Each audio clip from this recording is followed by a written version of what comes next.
Oh no!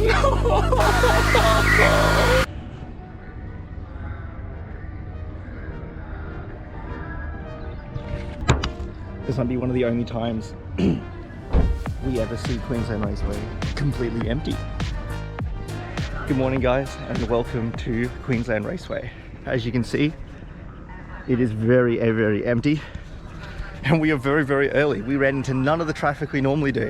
So now we've got some time to kill, so I guess let's talk about what we want to get done with today. So today is a driver training day, and it's run by Paul Stokell to do a full day driving course here, which has some one-on-one elements. And realistically, if I am to do well at the time attack series in the class that I'm in without spending any more money on my car, the only thing left to change is myself. So we're going to hope that we can improve the driver mod today. We want to focus on the first half of the corner, and if I'm doing anything wrong there, because I feel like that's where I'm most uncomfortable. Not uncomfortable, I think I'm leaving a lot to be desired in the front half of the first half of a corner. I think I could be later on the brakes. I think I can have a better line. I think I could be on the gas earlier in a lot of corners. I also think that I'm pushing the car too hard, be it with weight transfer, stuff like that, which is causing my fronts to scrub. And as much as I may be running the wrong pressures, and I may be, you know, not the greatest driver of all time, a better driver would not have done the damage to the tires that I have so far. So I have to keep that in mind. So today's goal, really, as mentioned, focus on the first half of the corner and see if there's any time that we can make up. Because if we can keep our minimum speeds up through the corners, then we might actually find a lot of time on the track, which, you know, in a car like the 8.6, I really struggle on the straights because I just don't have as much power as a lot of the competition.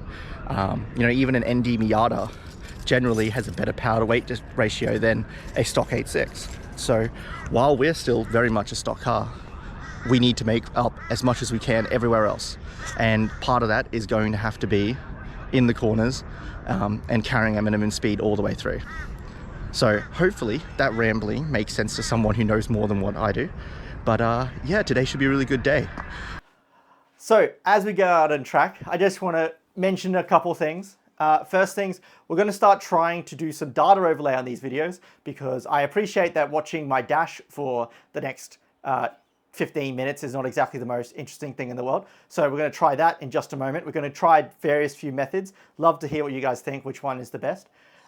Secondly, I want to say another shout out to Greg from the Paul Stokell Driving Day. He sat in the car, drove my car even later in the day.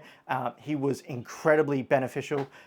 You know, so much information to learn from him. So if you're in the area or you had the chance to do one of Paul Stokell and his team's driving events, training days, or other events they put on, they have a website, go check it out. Heaps of stuff that they do. I would highly recommend.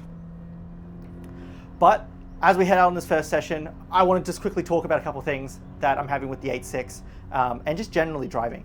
So I think a big one that I'm struggling with right now is, how do I go faster without spending a lot of money? Obviously, I want to stay inside the class that I'm in, which is the 2000cc street class, because it means it's very cheap to compete in. I don't have expensive tires, I don't have huge power budgets, don't have huge build budgets, because everything has to be fairly OEM. You know, it's a good way to race, and it's a good way to race effectively and cheaply. But I am still kind of slow. And so today's goal is to address why I am slow. Because I could be slow for a million reasons and throw money at the car, but that won't solve my issue of being a slow driver. And so today's goal was to figure out, am I a slow driver? And if so, because spoilers, am kind of a slow driver when I started this day, where can I improve, or what can I improve? So we're going to warm up on this session now. We'll jump into the voiceover, and we'll talk through the day in bits and pieces and what sort of times we managed to get. But today wasn't really about the times. Today was more about practicing the various bits and pieces that Greg will very shortly tell us, as you'll hear at the end of this session. So let's jump right into it. Thank you, past me, current me now here. And today we're just going to start with the warm-up session, or session 1. So the format for today was, there was 3 sessions in the morning and 3 sessions for the afternoon for my class, which was obviously the slow or the beginner or the new class. So we're really just warming up, taking it easy, just getting a feel for the car. We've got our new GoPro mount system up and running, which is great, looking good so far. So first of all, between the last session and this session, we started with some alignment, and the alignment makes a big difference. Now, when I mean alignment, I mean we've done a little bit of toe in at the rear, a little bit of toe out at the front, and we've done as much camber as those camber bolts will really allow us in their mild setting, which I think is only 1.5 degrees at the moment total. Now, later on, we'll hear how much we actually need to be running, but we'll get to that shortly. But so far, the car is understeering less already, which is great. The alignment, makes a big help, having the tire patch actually flat with the ground. Secondly, we have the new brakes on. Obviously, we've done the project new brake pads since the last one been out on track, and they are awesome. The stopping power of those project new brake pads, even if they generate tons of dust, is fantastic compared to what I was running. So feeling way more confident under braking later and later as the day goes on, which is great. And I think we also mentioned that we're running the tires quite a bit higher in pressure. So today and King of QR, we ended up running them about 36 to 38 hot, and the tire felt about the same in terms of grip, but it was definitely having much less wear. Anyway, we'll quiet up now and we'll let us finish this one hot lap, and then we'll get into the next session.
So here's where we get introduced to the fantastic Greg, who helped us out heaps during today's driving training.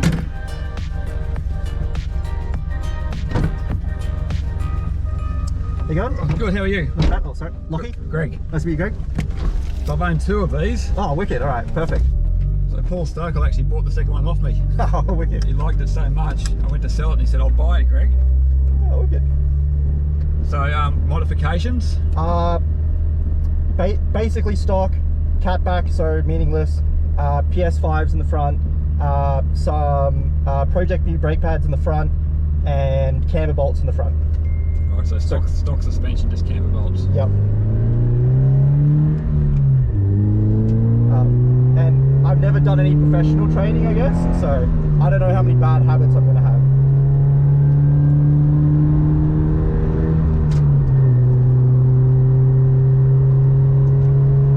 So here's where we proceed to make a fool of ourselves with a trainer in the car. Obviously, I was super in my own head about having an instructor in the car with me. I was worried about binning it on the first lap. There was way too much going on in my head, just generally. So, you know, I'm missing my downshifts, I'm missing my braking. I don't even know what this line is, but it warms up on the second lap, and we'll see how it goes from there.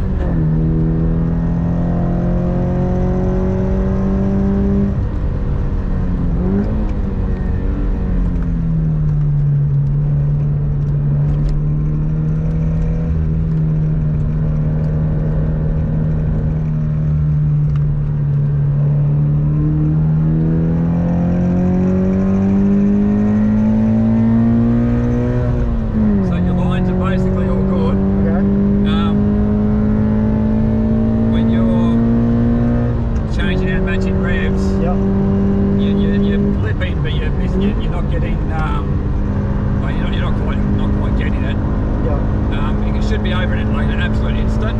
Yeah, okay. Oh, don't go Wrong here. Give it space. Braking could be way later and way harder. Alright, I was trying to warm up a little bit. Yeah, no, that's okay. Yeah. But yeah, no. Okay.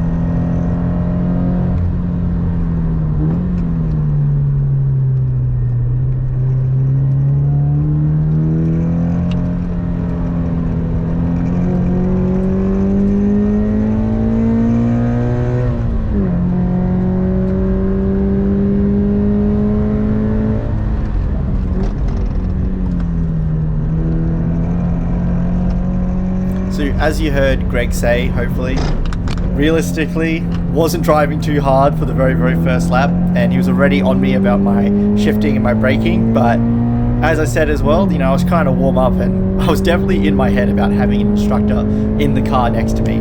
But this next lap actually is a lot better, and he does change his mind on a few things.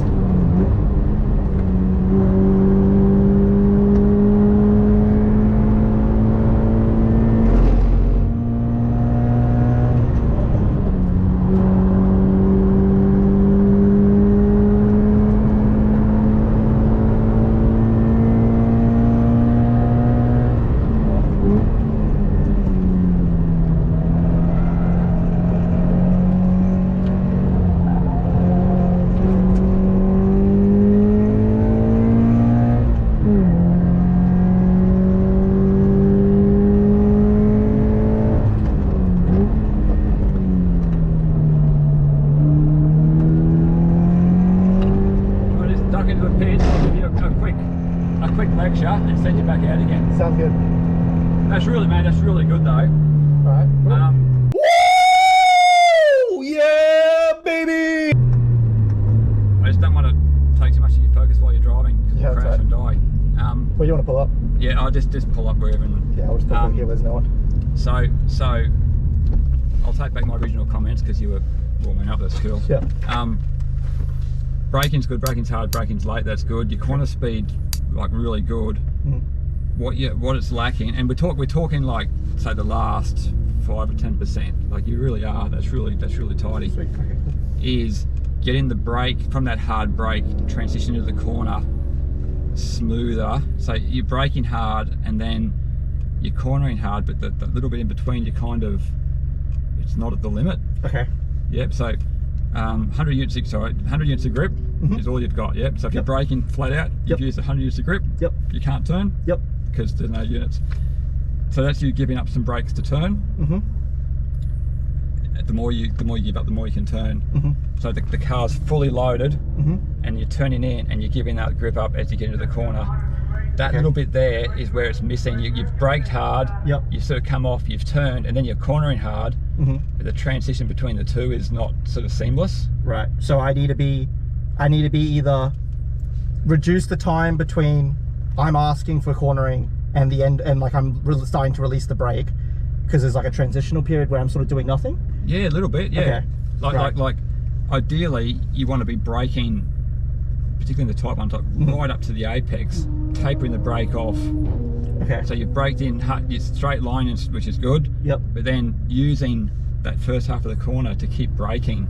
Right. Which means you could have braked slightly later. Right. Yeah. Yep. Okay. And then so the car keeps fully loaded the whole time. Yep.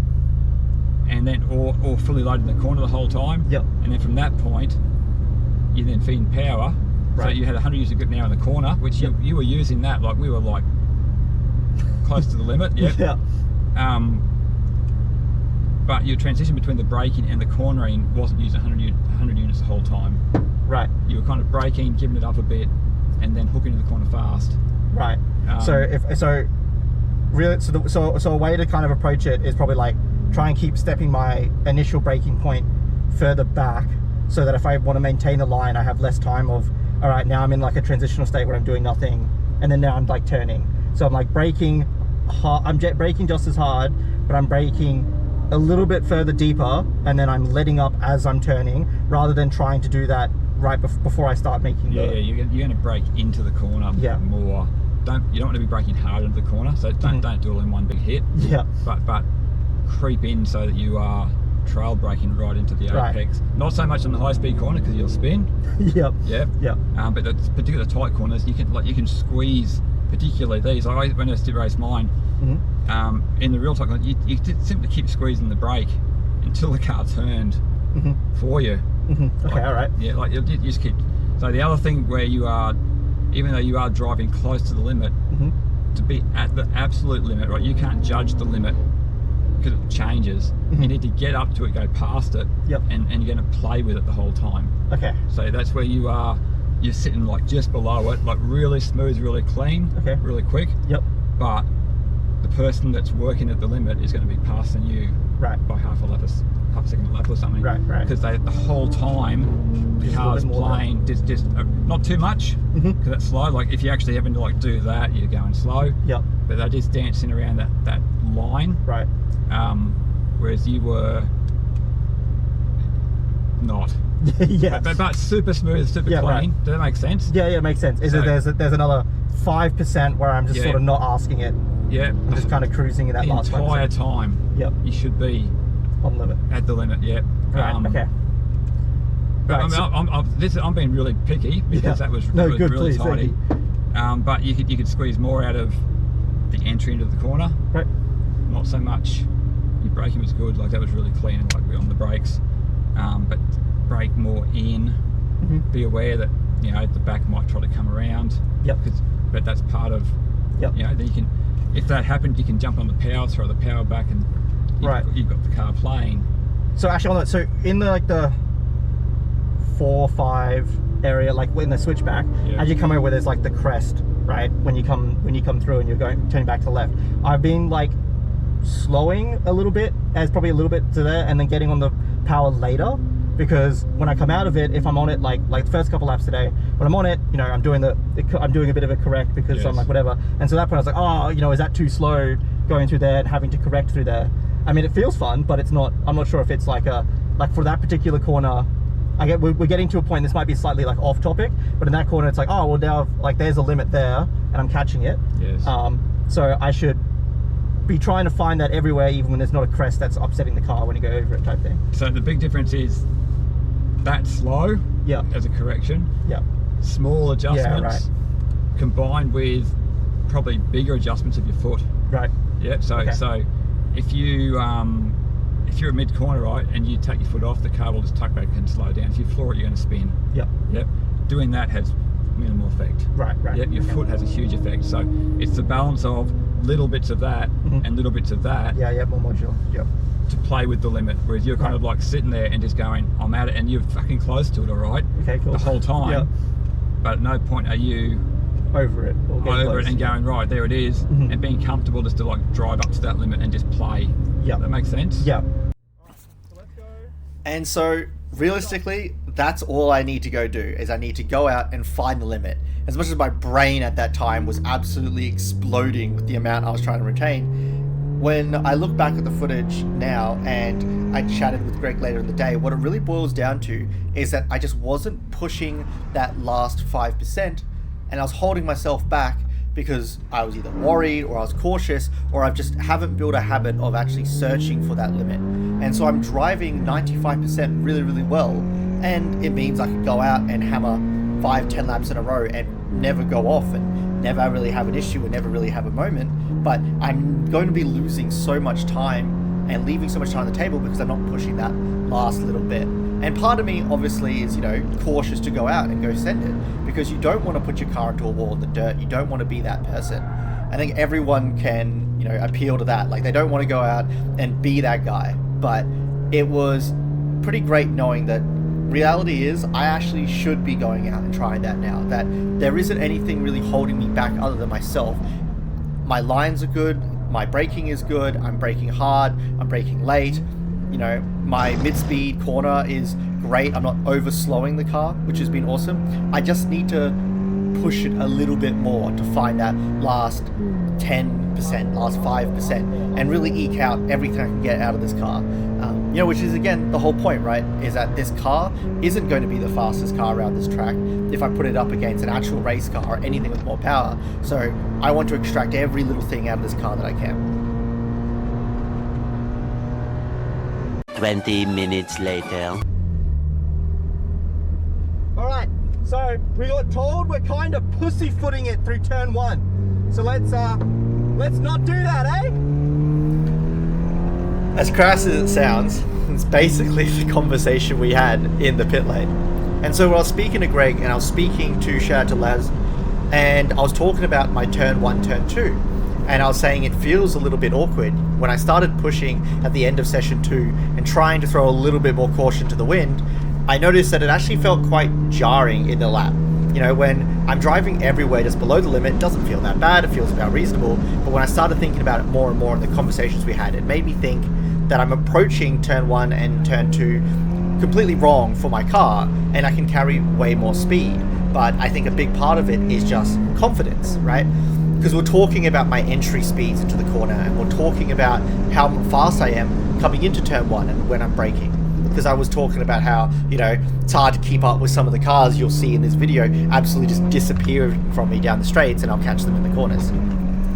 And so we went out, and the process that I decided to stick to was find a speed, pick a speed, make it slow, and roll through the corner without braking.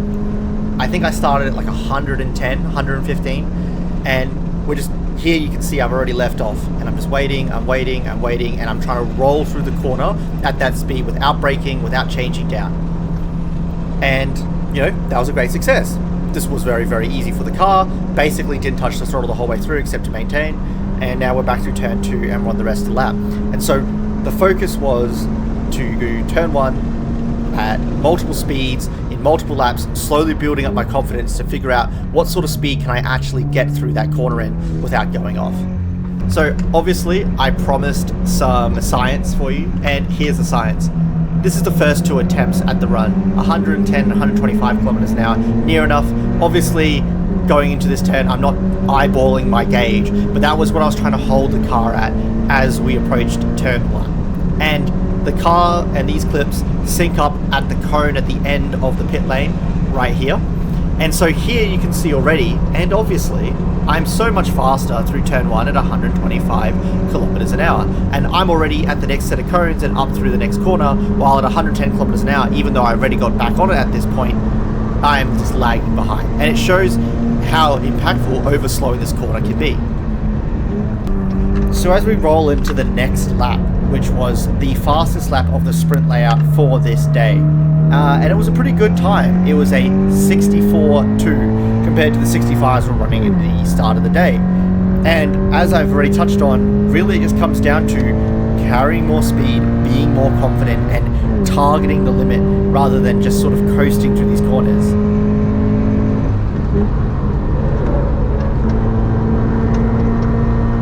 As you could hear, slight touch of the brakes as we're going in, full committed, no downshift, and we're trying to run as much speed as we can all the way out through turn 2. And when you compare this to our previous lap, so on the left hand side we have the fastest lap from the middle session, and now the fastest lap from the third session, where we're trying a new technique into turn 1 and trying to carry more speed through turn 1 into turn 2.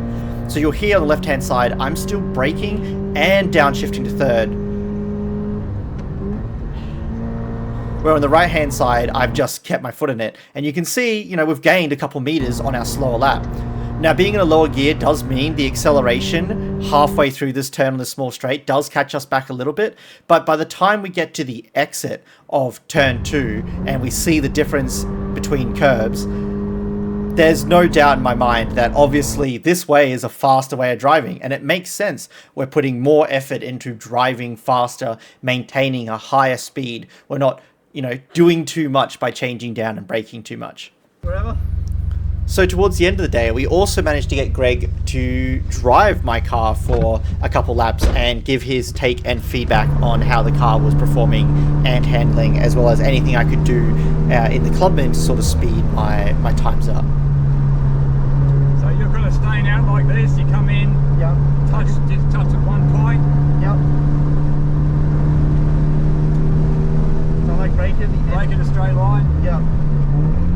I'm still on the brake, I'm off the brake there. Okay.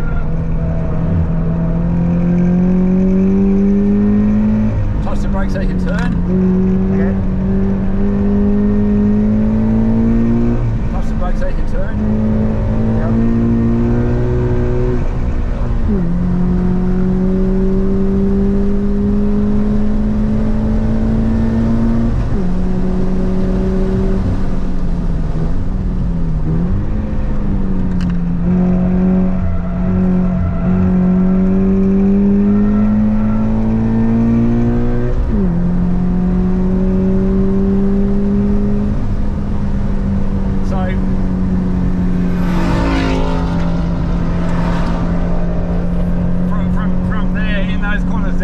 amount of movement in the car, are you moving the car around that much?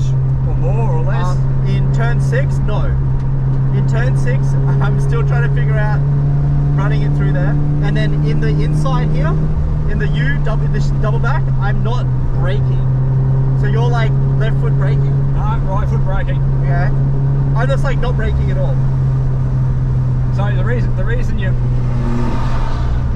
want to brake is to get front grip. Right.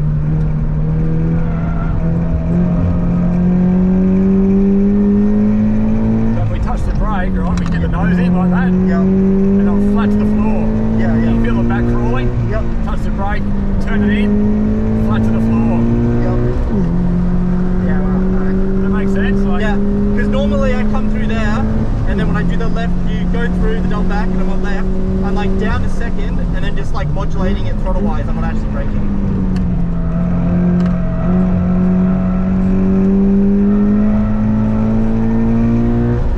So you'll feel me really squeeze the brake in tight and get that nose to tuck.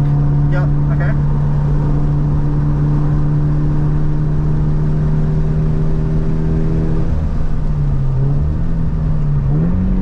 So I'm under brakes, the nose is in. I'm flat to the floor. Yep. Flat to the floor. Brake. Get the car to rotate. Yep. Feel the back crawling. Yep. Touch the brake. Get that front end. You feel the back crawling. Yep. So if you imagine a car doesn't want to turn, like it's going in a straight line, it doesn't want to change direction. Yeah, it's going now. You have to force it to change direction, Yep. which is like that braking in hard and going fucking turn now. Yep. On the exit though, you want to give it as much as you can. So Yep. that's when we're like being really smooth. Like on the exit of those, I'm flat to the floor and we're just really smoothly going out to the edge, Yep. trying to get the car do what it wants to do. Yep. But on the way in, we can't give it what it wants to do because it doesn't want to turn.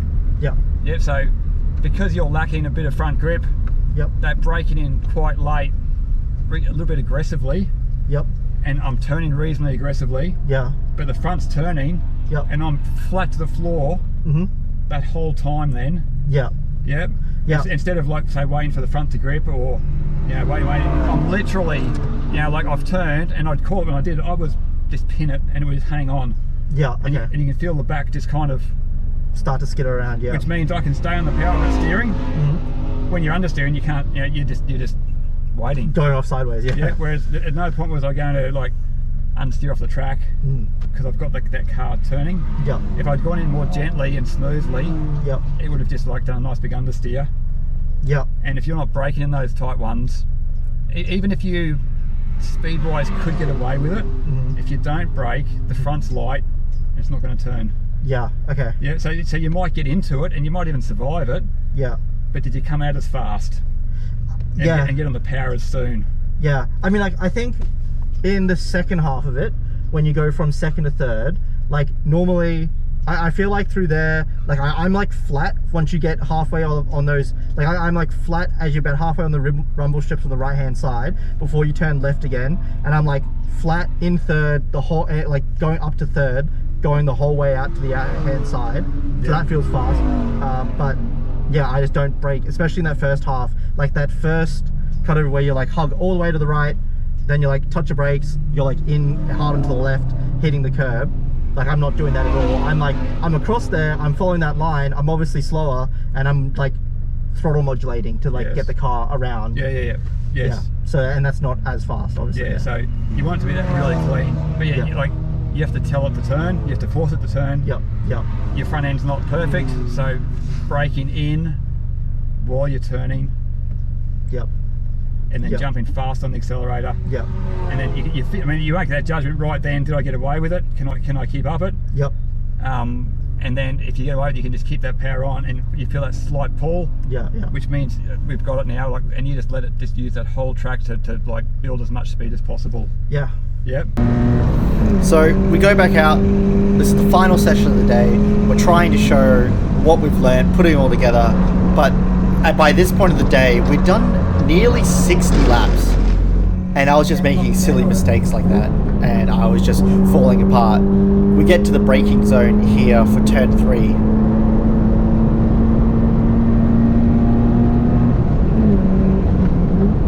and I absolutely bomb it. I'm just out of it, I'm not paying attention, I'm just way too deep, and clearly I'm not with it. Clearly I just need to, call it a day and go think about what we learned. So while I have a massive moment here, while we come through the inner of the Clubman, let's have a look, let's have a chat about exactly what the takeaways from today were.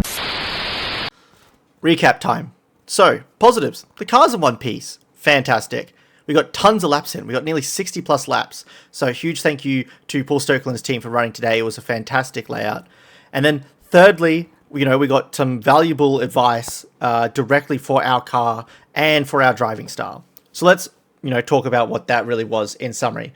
First things first, I have to drive with a bit more of a pair, frankly. I'm leaving a lot of time on the table, and I'm leaving a lot of learning on the table by not driving harder. And while it makes sense, I don't want to drive outside of my ability yet.